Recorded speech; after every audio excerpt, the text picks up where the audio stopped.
literatura, a quienes conozcáis esta sala por primera vez, doble bienvenida, evidentemente, y espero que os guste tanto que volváis y lo repitáis. A quienes ya sois habituales de nuestros espacios, pues espero que pasemos un rato en el que contamos con todos vosotros para hablar de literatura y para hablar de un excelente libro. Si os fiáis del criterio del que os habla, no hace falta que invirtáis más tiempo. Comprad el libro rápidamente. Difícilmente quien me conozca sabe que yo sea capaz de leerme una novela en 48 horas. Es que tiene que tener un mérito la novela, no yo. Con lo cual, ya os estoy diciendo que es una historia que te capta muy rápidamente, te lleva por territorios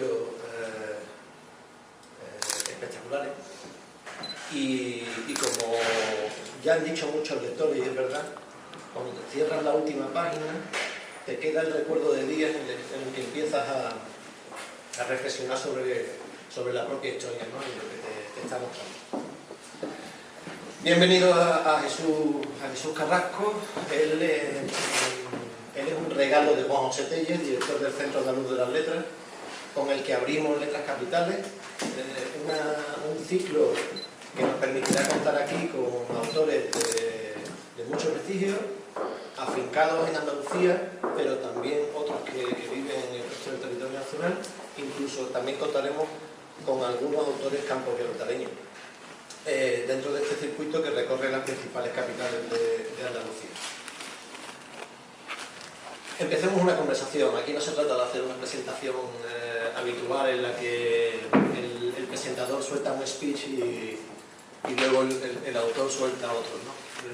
Vamos a intentar que sea lo más dinámico posible para que conozcáis de qué estamos hablando, que es Intemperie, ¿no? Intemperie es la historia de un niño y de un pastor, es la historia de un territorio, puede que una época, pero Intemperie no tiene ni nombre ni apellido. El niño no se llama nada, no tiene nombre, el pastor tampoco, otros personajes tampoco, ni siquiera el pueblo, ni los pueblos que recorre el relato. Y quizás ahí es una de las razones por las que Intemperie ya ha conseguido que 13 países quieran traducirlo. Bueno, antes de responder a tu pregunta, quiero agradeceros la asistencia, porque es siempre un privilegio poder presentar un libro. Para mí es algo nuevo ahora estos días y agradezco mucho que vuestro interés y vuestra asistencia, porque además el Muelle del Saladillo, como voy a comprobar, este año el quinto pino. Entonces, gracias. Bueno, ya venía andando, entonces me ha parecido más bien lejos, pero bueno, precisamente por eso muchas gracias. Bueno, si eso es cierto, o sea, si una novela sin nombres y sin fechas se traduce a muchos idiomas, pues ya está, ya tenemos el truco, ¿no? Ya sabéis cuál es la clave para que publiquen muchas novelas en muchos países. Ese es uno de los motivos, ¿no? Yo creo que el hecho de que no tenga nombres, no tenga fechas, no esté ubicado en ningún territorio real conocido, yo creo que lo que hace es, en cierto modo, difumina el fondo sobre el que la historia se cuenta. Y lo que, desde el punto de vista, sucede en este caso es que ese difuminado, ese ensordecer el fondo, hace que la historia de los personajes, las relaciones entre ellos, todo lo que de humano tiene el libro, emerge, sube, flota, digamos. Y yo creo, tiendo a pensar, porque no tengo una teoría cerrada, no es algo objetivo, pero tiendo a pensar que este hecho, el hecho de que en el fondo cuente una historia humana, intemporal, como buena historia humana, quizás haya sido lo que ha seducido a los editores de estos países. Porque, a fin de cuentas, humanos somos todos, independientemente de la raza, del país, de la cultura, incluso del tiempo, ¿no? Yo creo que lo que fundamentalmente trata la novela es algo que está presente en la historia de la literatura desde los griegos arcaicos, ¿no? Que son los temas humanos, no nítidamente humanos, la postura del hombre ante el mundo y ante la vida, la perplejidad, el asombro, la sorpresa, la dignidad, la pelea con la vida, con la naturaleza, eso que nos sigue pasando a todos, ¿no? Por más que pensemos que que la vida está muy facilitada en el siglo XXI, eso sigue pasándonos, eso ha pasado siempre, eso siempre ha interesado y puede que sea eso lo que interesa a Intemperie.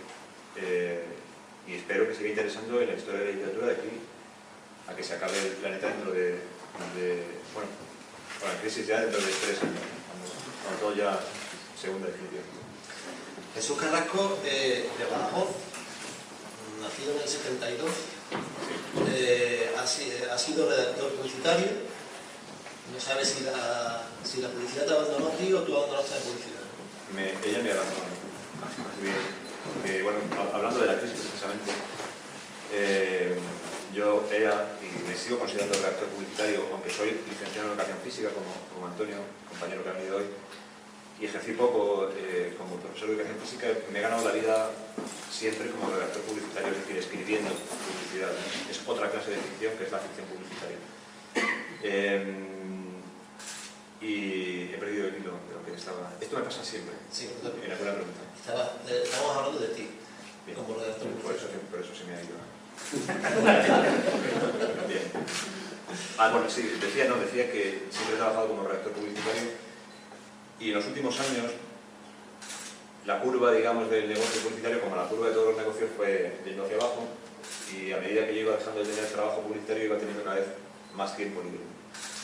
Y tiempo libre que en mi caso lo dedico, pues aparte de mi familia y digamos, las cosas verdaderamente importantes de la vida, pues se lo dedico a escribir, ¿no? Entonces, gracias, digamos, en cierto modo a la crisis, yo he podido dar el último empujón a la novela, que es... Escribir novelas es un trabajo, en fin, que al menos a mí me requiere un trabajo muy intenso y muy detenido. Gracias a ese tiempo pude concluir Intemperie y hoy, por suerte, está publicada, bien publicada y está hoy aquí para todos. El último empujón se lo diste a Zara de los Atunes. Sí, ahí puse, digamos, el último punto. El último punto. Es una novela también, sí. Bueno, de aquí. Eso no condiciona la obra, ¿no? Pero que es un detalle quizás Sí. para que lo sepan los que nos escuchan, ¿no? Llevas 20 años escribiendo. De todas formas, esta es tu primera obra publicada y lo que has dicho es que hasta que no estabas seguro de que había una historia y que aportabas algo, no la llevaste a grandes editoriales. Me gustaría que contaras un poco el proceso, de decir, ¿qué te hace decidirte con Intemperie para decir esta es?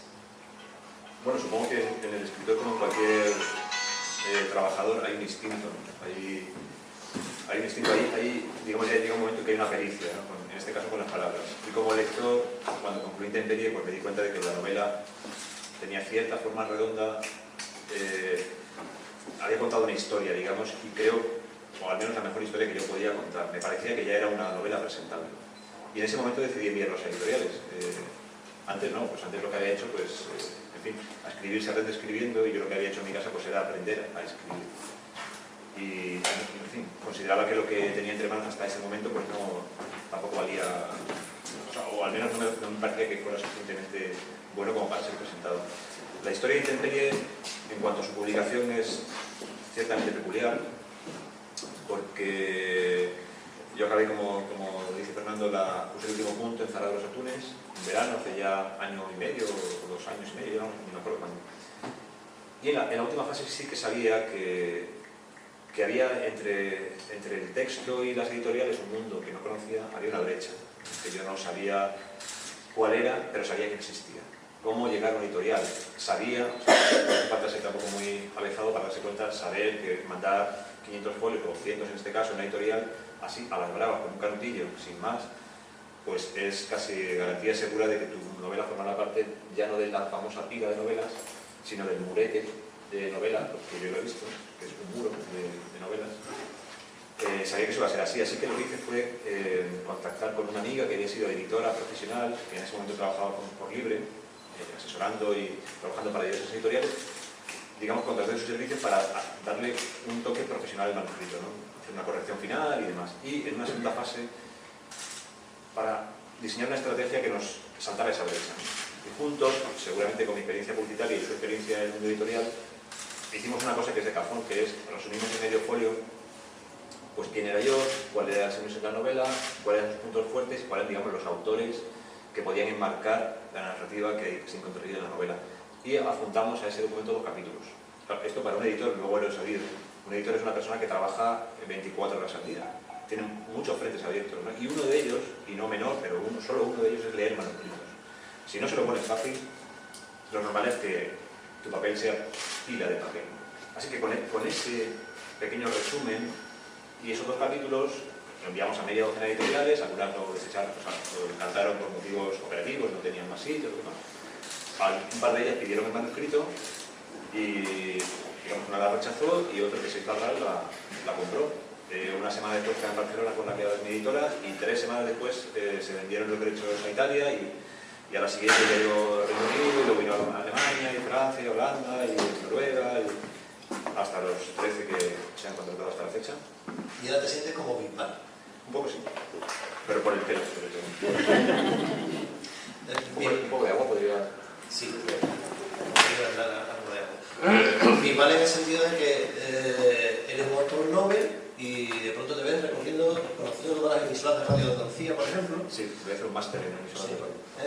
Algunas mejores y otras peores, soportando entrevistas cada 2 por 3, bueno, soportando, a veces disfrutándolo también, ¿no? Claro, sí, corrigiendo a los periodistas de vez en cuando, pocas, ¿no? Pocas veces. No, bueno, ayudando lo que puedo. Ayudando a los pueblos, sí. En conclusión, Intemperie es la historia de un niño que aparece casi en un campo desolado, en una tierra desértica, donde falta no solamente agua, sino ética, ¿no? Sí.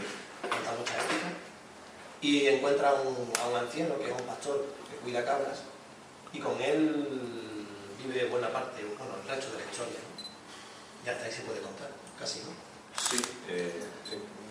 A partir de ahí, el contexto, primero sí me gustaría que habláramos un poco del contexto porque en algunas entrevistas sí te he leído que casi se describía como un western ibérico, bien, y esta mañana hablábamos que a mí al menos cuando lo he leído el contexto he dicho, me recuerda a las urbes. En cualquier caso, es una tierra desértica, ¿no? En un panorama desolador, donde tiene que hacerse un niño tiene que hacer frente a su tragedia y a un futuro absolutamente desesperanzador, quizás.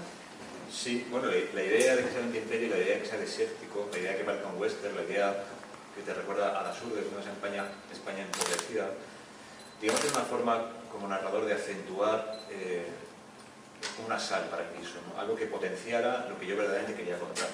Enfrentar a un personaje o a 2 personajes en este caso con un conflicto de por medio en un territorio, digamos, acomodado, ofrece yo creo que unas posibilidades dramáticas diferentes.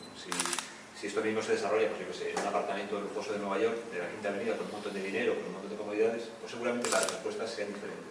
Pero en parte de la intensidad del libro, quienes han considerado el libro como un relato intenso, también parten de ahí, ¿no? Del hecho de que ese territorio empobrecido, digamos, agudiza la respuesta del personaje.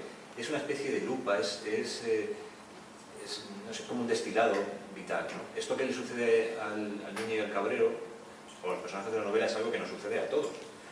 Solo que lo nuestro no está puesto en una novela. Digamos, no tiene esa forma dramática, ni tiene los niveles del narrador, digamos, que el narrador ha querido elevar, porque la vida, por suerte, ya no es tan dramática, ¿no? Para intensificar el relato, digamos que esos niveles que controla el narrador hay que ajustarlos, ¿no? Y yo, digamos, he elevado el dramatismo a base de proponerles a los personajes unas condiciones muy duras de vida, que les obligan a retratarse éticamente, en definitiva. Hay un momento en la vida de todos en que tenemos que decidir y muchas veces me da la sensación de que la vida nos tapa, o no sé si la comodidad nos tapa, y hay ciertos aspectos que nos permiten, en cierto modo, escaquearnos, ¿no?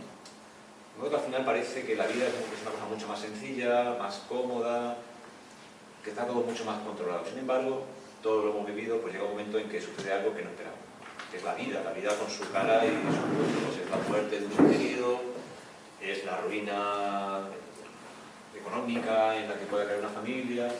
Todo ese tipo de cosas son consustanciales a la vida y a todos nos pasa.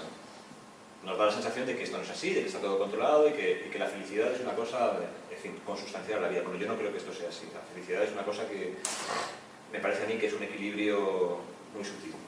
En el caso del libro, bueno, pues todo eso está, digamos, regulado por el narrador para que obligar a los personajes a que den el paso adelante, ¿no? Digan, bueno, pues aquí esta es la postura que yo tomo ante esta situación, que es una situación humana, esta decisión, esta disyuntiva ética, ¿no?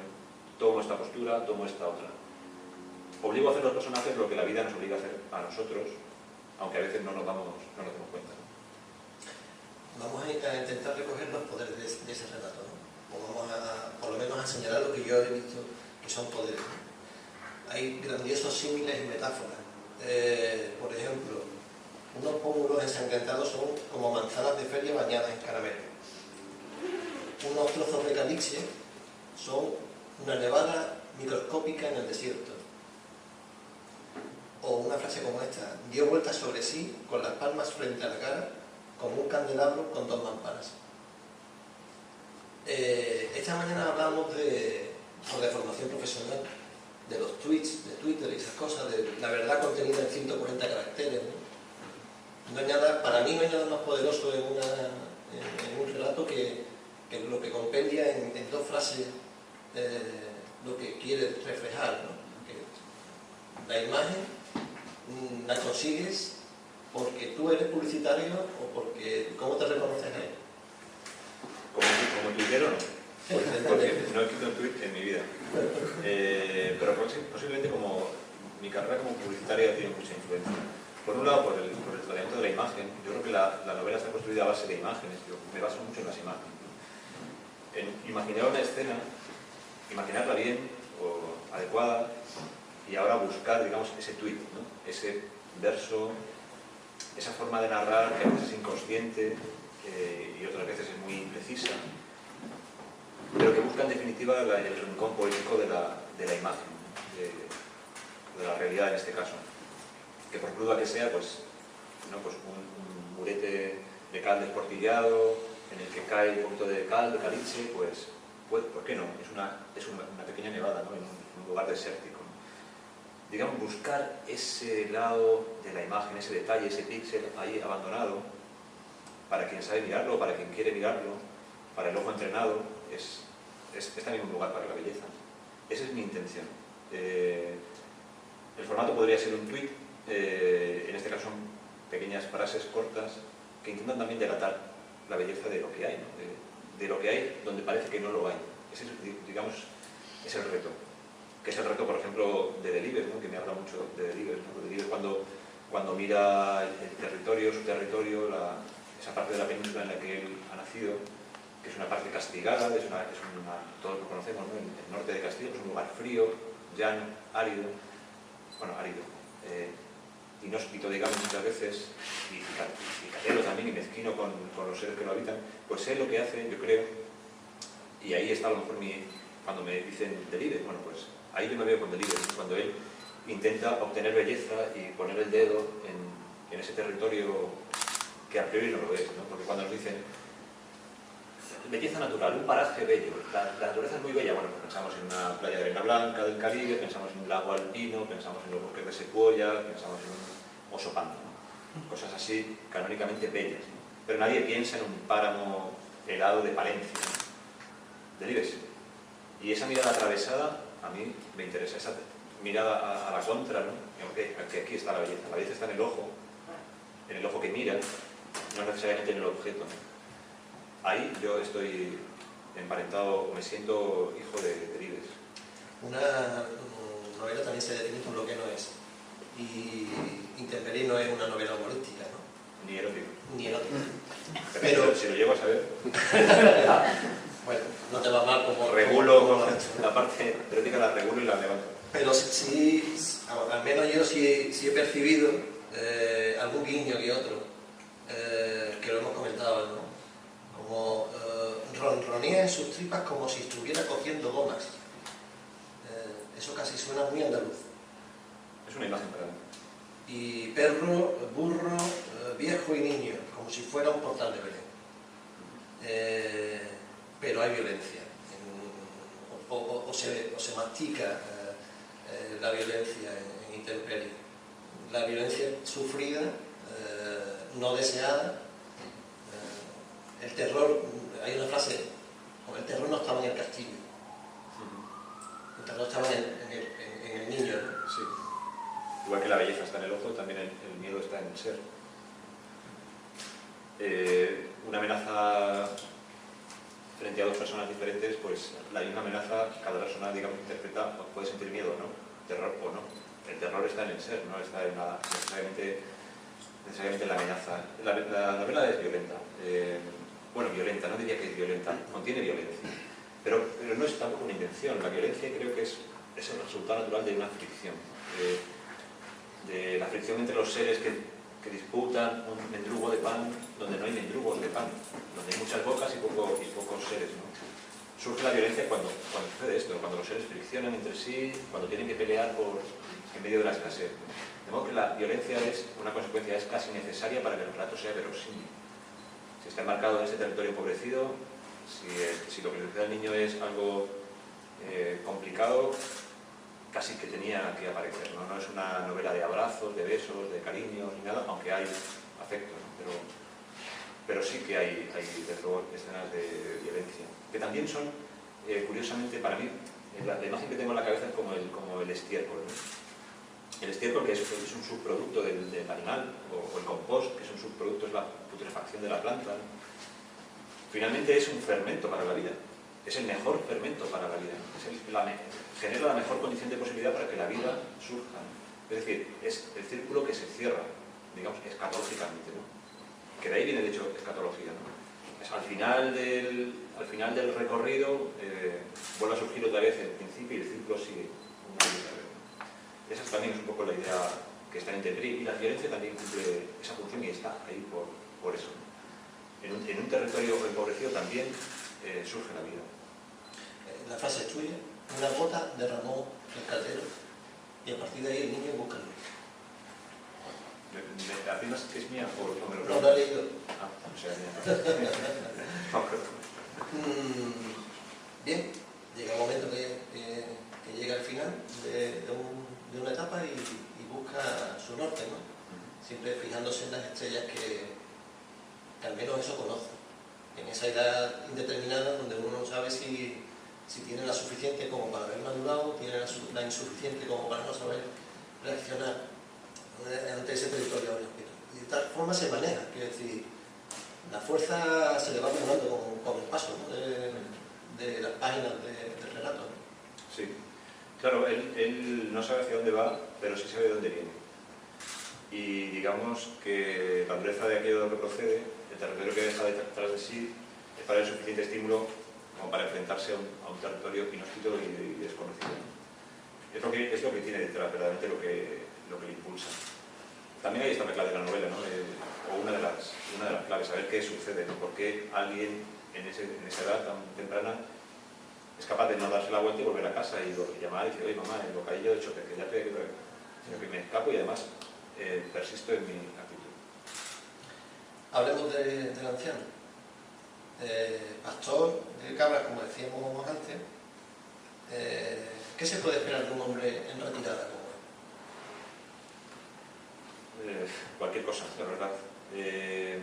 Depende de la nobleza, el temple del hombre, ¿no? Creo que al final de la vida el más necio de los hombres ha acumulado un saber, ¿no? Digamos que su vida es como un cuchillo que se amola contra una piedra, ¿no? Va afilándose, va ganando brillo, va ganando prestancia, se va desprendiendo de aquello que es superfluo. Y pienso que el más necio de los hombres al final de su vida es más sabio que al principio de su vida, ¿no? También puede que más necio. En el caso del cabrero, es un hombre al final de su vida, es un hombre mayor, tampoco desvelamos nada, es un hombre muy mayor, que ha acumulado una sabiduría, que ha rozado verdaderamente con la tierra. No conocemos cuál es su vida anterior a la aparición de la novela, pero por lo que va sucediendo, por lo que no dice, sobre todo entendemos que ha tenido una vida especial, que ha rozado mucho con la vida, que ha sido intensa y seguramente que se tiene que enfrentar a grandes pruebas, ¿no? Es una experiencia, yo creo que también es común, aunque la novela no está ambientada en nuestro país ni en ninguna época concreta, pues yo creo que a la generación de nuestros padres y para atrás, ¿no?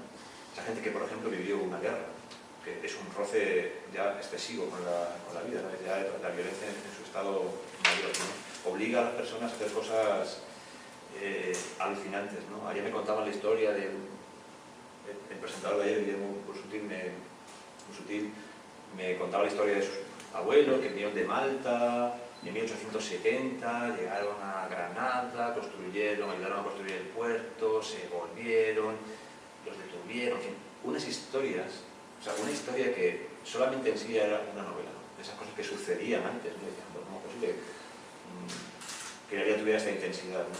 Pues se me ha vuelto a ir la... Bueno, esto me pasa cada vez más, ¿eh? Tengo que empezar a preocuparme. Me se me va. Pero menos la que estamos situados en el anciano y el hombre que sufre. ¿Qué se puede esperar de un hombre mayor? ¿Qué se puede esperar de un hombre mayor? Pues lo que estaba diciendo básicamente era que el hombre ha acumulado una gran sabiduría. Y lo que encuentra en la novela, la oportunidad que le da el narrador, en este caso una novela, es la de, igual que al niño se le da la oportunidad de elegir entre dos modelos éticos, al anciano se le da la oportunidad de callarse y llevarse sus secretos a la tumba, sus secretos vitales, o, digamos, dejarlos en herencia. Inesperadamente surge un legatario, sería un heredero, ¿no? O un candidato a heredero, que es el niño. Y, bueno, si hereda o no hereda es una cosa que tendréis que descubrir. No digo que comprando la novela, podéis sacarla de la biblioteca o pedirla prestada, o incluso bajarla de internet, porque he visto ya que está... Me ha parecido que está en internet. Por lo que escuchas de los lectores, ¿te reconoces en ellos, en lo que te dicen que parece que es la novela? Pues es curioso lo que sucede con los lectores. Yo nunca había tenido lectores. No sé si los tengo. Sé que hay gente que ha leído la novela, no sé si puedo decir 1000 lectores, ¿no? O sea, me parece demasiado pretencioso. Pero los lectores, las personas que han leído la novela y me lo han contado, revelan cosas de la novela que yo no sabía que estaban. Y que luego reconozco. Hay sabía antes de enfrentarme al lector o al público que la novela contenía una parte que yo puedo suscribir, consciente, podríamos decir el 65%, 66%, y el resto es una parte inconsciente. Releyendo la novela después, al final, corrigiéndola y volviéndola a leer, me daba cuenta de que hay muchas cosas en la novela que yo no podría, digamos, suscribir. Digo, ¿de dónde ha salido esto?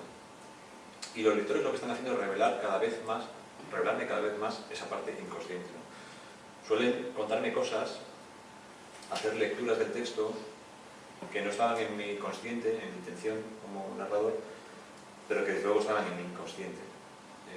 Estaban y lo reconozco, me llevan a lugares de mi vida, me llevan a pensamientos que he tenido, me llevan a cosas que estaban ya en mí y que sin yo saberlo han aparecido en la novela.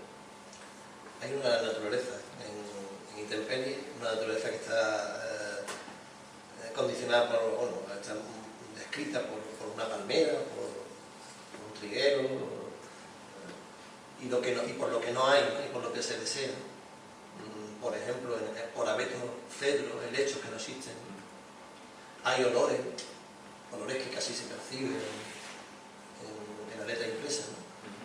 Es decir, me da la sensación de que la naturaleza está perfectamente construida, ¿no? Contextualizada en el mundo en la historia y ayuda y sirve, ¿no? ¿Hasta qué punto has construido Intemperie a partir de la naturaleza antes que los protagonistas? Van en paralelo. O sea, el tratamiento de lo natural en este caso es un relato paralelo al tratamiento de los personajes. Lo que decía antes, estos personajes haciendo estas cosas en otro lugar, en un prado verde, pues o no sería verosímil o tendría otra forma, o tendrían otros padecimientos. Esto es una escritura paralela, es natural, ¿no? Mi enfrentamiento con la literatura, mi encuentro con la literatura, que no es un enfrentamiento, es muy natural, ¿no? Yo escribo aquello que deseo escribir, a veces aquello que puedo escribir, ¿no? En mí hay en mi persona, en mi particularidad, pues hay un contacto íntimo con la naturaleza, con el campo, y eso está. Y a medida que los personajes avanzan por un territorio que se va construyendo, que le da la réplica, y a veces no sé si es el territorio que necesita el personaje o el personaje del territorio, pero es necesario. Y me parece también que es necesario que sea un territorio sensual, no necesariamente visual.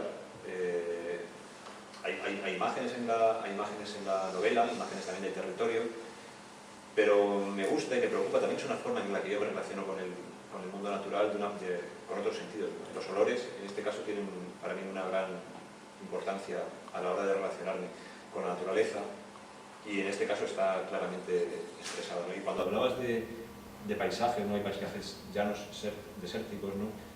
y se nombran, o hay imágenes de prados verdes y fragantes y montañas altas, ¿no? Ahí lo que hay es digamos, uno reflejaría la realidad, pero es el deseo, aquello que deseamos, si no tenemos agua deseamos el agua, ¿no? Si no, me solían decir, yo siempre he vivido en el pueblo, bueno, hasta los 19 años, y he vivido en Toledo, en el pueblo de Toledo, en Torrijos, muchos años, ¿no?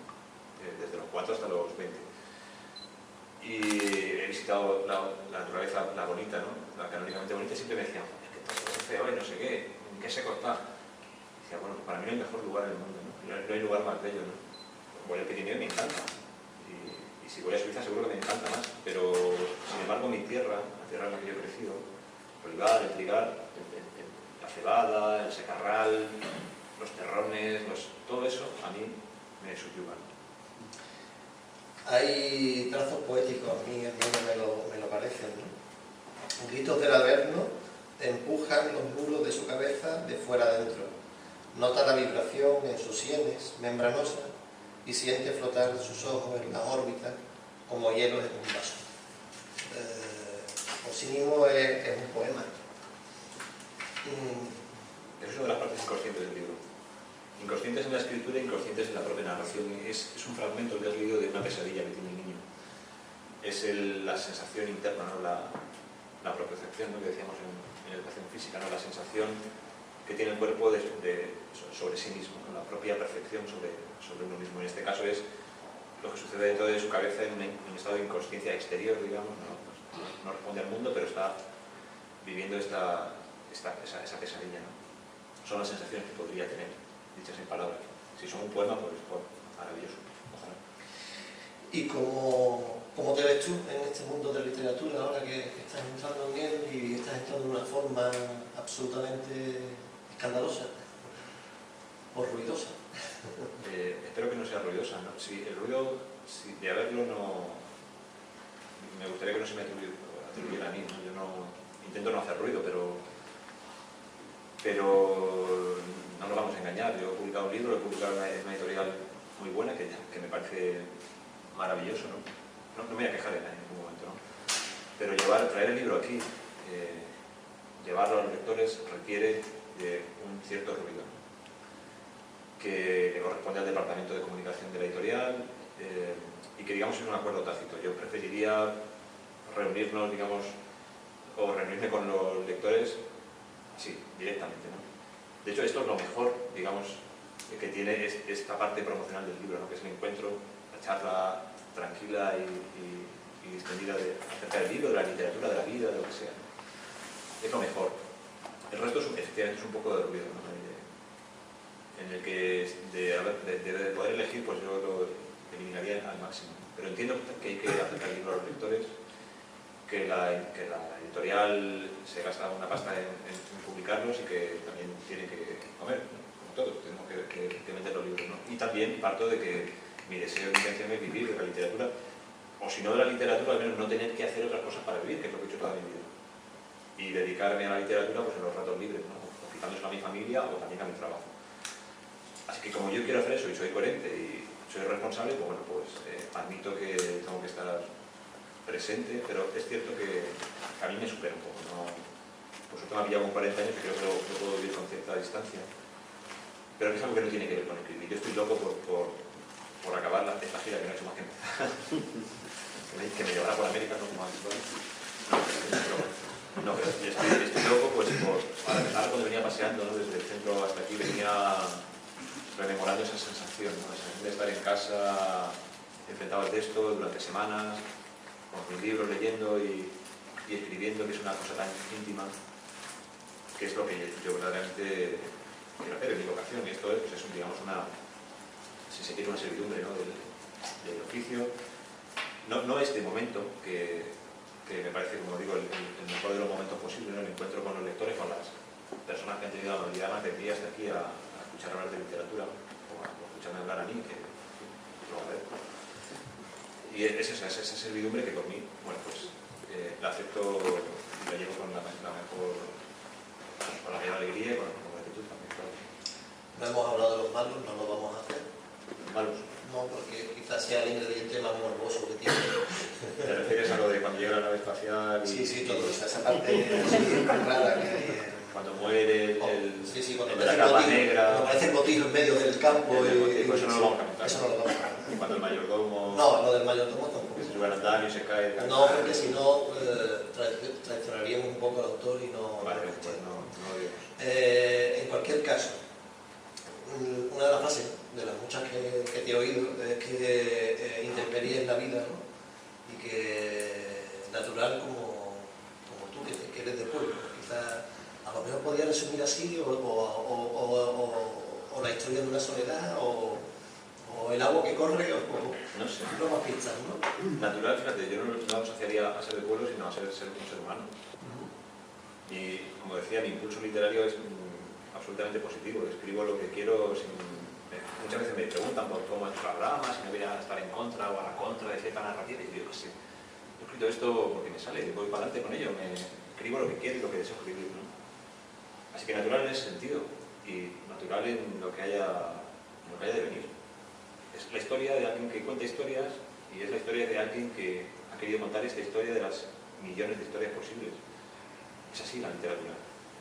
Yo lanzo una botella y quien quiera que la lea, quien quiera que la critique, quien quiera que la eche a fuego, en fin, que hagan lo que quieran con la novela. Bueno, esta es Intemperie, es un Carrasco, y a partir de aquí esperamos haber sido suficientemente sugerentes como para, si os apetece, provocar cualquier diálogo o cualquier pregunta que creáis que no haya sido dicha en esta conversación. Es vuestro turno, es una palabra. Yo tengo una pregunta, también amigo Jesús. ¿Hay alguna pregunta que te hubiera gustado que te hicieran y no te han hecho todavía después de dar 500 entrevistas? Y esto, me hubiera encantado que me hubieran preguntado esto y todavía no me lo han preguntado. ¿Cómo se le ha podido pasar a...? Es que voy con no llevo ninguna expectativa, digamos. O sea, el hecho de que se me pregunte me parece ya algo de agradecer, ¿no? Algo alucinante. No doy por hecho que mi trabajo le tenga que interesar a nadie.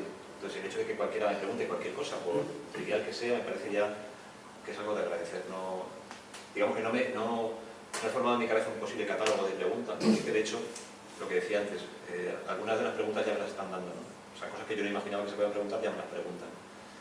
Así que más o menos con todo lo que ya me van preguntando, ahí tengo una colección ya para mi álbum que sobrepasa lo que yo podría esperar. Pero me alegro de que vayas a esta pregunta. ¿Alguien más? No os veo por la pizarra. Yo tengo... Sí, perdón. Porque he dado los dos primeros. Primero, que ha escrito anteriormente, y otra cosa que le gusta leer a él. ¿Qué he escrito anteriormente? Bueno, en los 20 años aproximadamente que llevo escribiendo, he escrito mucho relato. Durante una época escribí bastante literatura infantil, tengo 2 novelas infantiles, tengo un par de colecciones de relatos infantiles, o a caballo entre lo infantil y lo adulto. Tengo otra novela para adultos escrita, y algunos diarios, en fin, más o menos eso es... O sea, los relatos, la verdad que bastante sería lo más... grosso modo, lo más... Bueno, lo que representaría mi escritura. ¿Qué me gusta leer? Pues me gusta leer cualquier libro que me resulte intenso, que sea relevante, que no me haga perder el tiempo, que me emocione, pero no siempre que me emocione, hay veces que me levante, ¿no?, de la silla, que me provoque, que me ponga la cabeza al revés. Aquellos libros que los lees y dices, ha merecido la pena emplear este tiempo, ¿no? Para mí la lectura es un acto muy gozoso, pero también esforzado. No soy un lector voraz, de estos que leen 10 libros a la semana, ¿no? Soy muy selectivo intento ser selectivo por ese motivo, ¿no? Porque para mí es una tarea esforzada, como para cualquiera, es un trabajo intelectual, ¿no? Intento leer con atención, intento leer con pausa, intento que el texto me llegue, así que me cuesta trabajo leer. Entonces intento leer lo que selecciono, ¿no? O seleccionar más bien aquello que leo. Y luego también estoy atento a las sorpresas, ¿no? En mi vida lectora, como la de cualquiera, pues hay una serie de hitos. Empieza en un lugar, que en mi caso es Asterix, es mi primer recuerdo lector, muy gozoso además, o sea, como una especie de Arcadia lectora. Me recuerdo leyendo Asterix, además en unas condiciones muy, muy curiosas. Yo era de un pueblo, de Torrijos, que era lo suficientemente pequeño como para que no tuviera biblioteca, pero lo suficientemente grande como para que no llegara el bibliobús. Así que era un páramo lector, no había donde yo, y si quería leer en casa solo podía leer los libros de mi padre, que eran casi todos libros de la biblioteca de autores cristianos. O sea, con 7 años leer de la vida de San Agustín, ¿no? Pues no me apetecía. Tenía un primo que, bueno, esto es una digresión, es una anécdota, ¿no? Hablando de qué me gusta leer. Tenía un primo que vivía en una pequeña aldea, Maqueda, que era tan pequeña que no había escuela y mucho más pequeña como para que llegara el bibliobús. Así que él tenía bibliobús, pero no tenía escuela. Así que venía a mi pueblo a la escuela. Comía en casa con nosotros y yo lo que hacía le decía a mi primo que me trajera Asterix, ¿no? Libros. Y él me trajo un Asterix. Yo me recuerdo en el patio de mi casa, en un patio empedrado, con una parra, en los primeros días de la primavera toledana, con frío, como en esa escena de Milagro en Milán, ¿no? Que va el grupo de personas buscando el sol, el rayito de sol, ¿no? Esa danza. Yo me ponía en una esquinita del patio empedrado, después de comer y antes de ir a la escuela por la tarde, con ese sol tibio, bajo la parra aún sin hojas, ¿no? Me recuerdo leyendo ahí con una fruición y una alegría que jamás he vuelto a sentir leyendo, aunque luego he encontrado que es esa pureza, ¿no? De ese primer encuentro, ¿no? Y en esos hitos pues hay un momento en que me encuentro con la literatura norteamericana, que para mí me parte en dos, con Raymond Carver, con John Updike, con Richard Ford. Me encuentro después con franceses como Oulipo, con Jos Perec, también que me dio la vuelta. Digo así los hitos, ¿no? Más tarde me encontré con Coetzee, el Nobel sudafricano, 2 o 3 años antes de que ganara el Nobel. Y para mí fue un autor que también me puso la cabeza del revés, ¿no? Que me dio un giro. Luego conocí a McCarthy, y entre medias leí un montón de cosas que también podría destacar, ¿no? Pero que Luis Sepúlveda, por ejemplo, recuerdo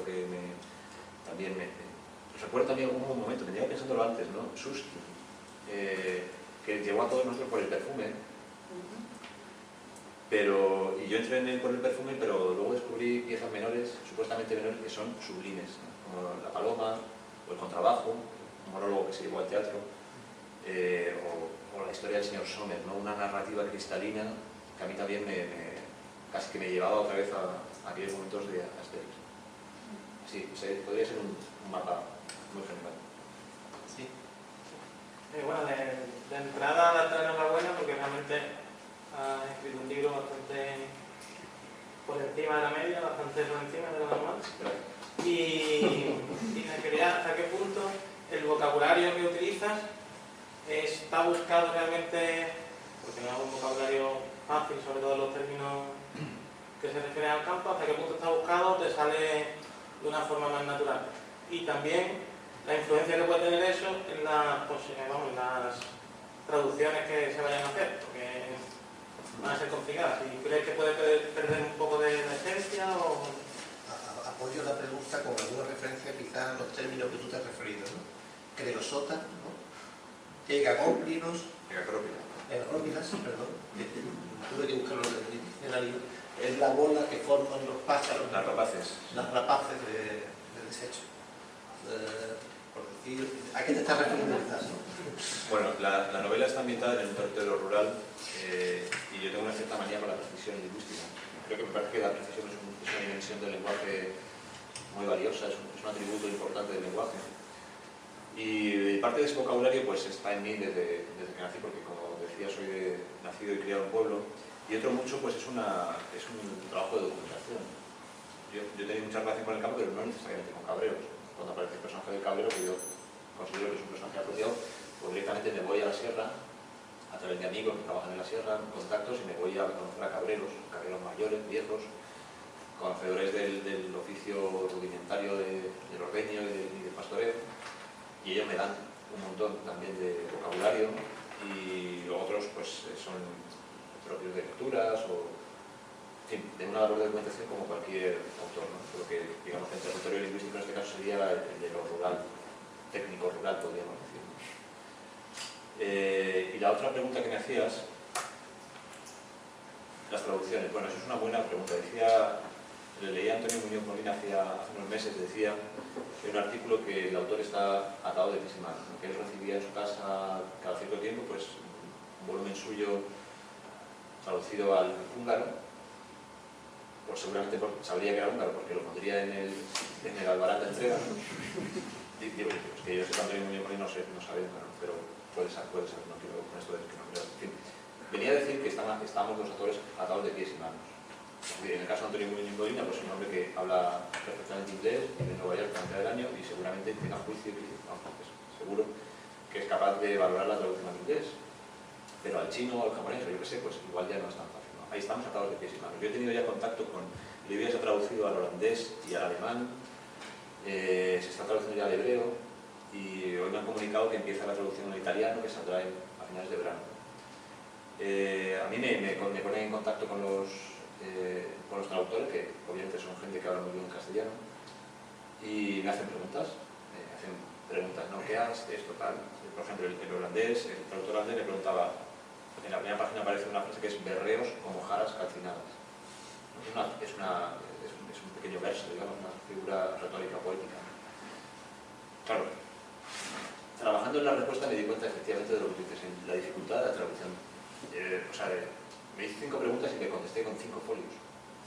Porque para decir lo que eran berreos como jaras calcinadas le tuve que decir lo que era un berreo, lo que era un ciervo, qué significaba berrear, cuál era digamos, el uso humano del término berrear, qué era una jara, por qué se berrea junto a las jaras, ¿no? La jara es un matojo, un matorral del cortejo de la encina, y el encinar es uno de los hábitats del ciervo.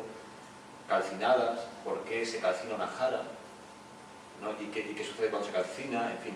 Y todo eso para decirle que era un invento, que era una figura poética, que era una imagen, que para mí representaba una serie de cosas. Y como esas unas cuantas. Hasta ahí todo bien, pero luego llegó la traductora alemana. Y me llaman y dicen, oye, que ya está la traductora alemana. Bueno, pues que pase. No, que no tiene ninguna pregunta. No tiene preguntas. No, o sea, no considero que el texto sea naturalmente complicado ni nada, pero bueno, sí que tiene un montón de términos en castellano o de figuras que seguramente, cuya combinación de palabras, pues a lo mejor no sean tan fáciles. No me sorprendió que no tuviera dudas, luego me han asegurado, y lo sé, que es una grandísima traductora y es confiar en lo que, digamos, más bien hay que controlar a quien controla, ¿no? Asegurarse de que el traductor es un traductor que tiene una trayectoria, que ha traducido cosas similares y, en fin, también hay premios, ¿no? de traducción que delatan la calidad del profesional. Confiar en que harán el mejor trabajo posible y ya está, y adelante. Hay una cosa, por ejemplo, en China, el libro está a punto de venderse los derechos para China, y me contaban el otro día que no tiene exactamente que ver con la traducción, pero sí que tiene que ver con la diferencia de público. Hay un personaje en la novela del que no hemos hablado, que es el alguacil, ¿no? Que de los malos. Es uno de los malos, sí, representa, digamos, la autoridad, es una autoridad, digamos, un poco... Tampoco digo nada, no digo nada, ejerce su autoridad de una manera despótica. Y ha habido problemas, ¿no? Con alguna editorial que no se ha atrevido a publicarlo por la figura que representa el alguacil, ¿no? Por cómo representa la autoridad. ¿No? Ha sido censurado, digamos, o han desdeñado la publicación porque quizás les recuerde algo. No sé si he contestado a tu pregunta. Sí. ¿Alguna pregunta más? Pues muchísimas gracias, Jesús. Ha sido un placer compartir contigo el día entero, ¿eh? Y conocerte, leer tu serie. Y muchas gracias a todos vosotros y a vosotras. Y espero que si no lo habéis hecho, esta conversación os haya animado a comprarlo, aunque él no lo va a decir, pero comprarlo. Es decir, esto no es cuestión de ir a la biblioteca, ya llegaré a la biblioteca. Hay que comprarlo. Si lo compré mejor, claro. Muchísimas gracias, ¿eh? Y buenas noches.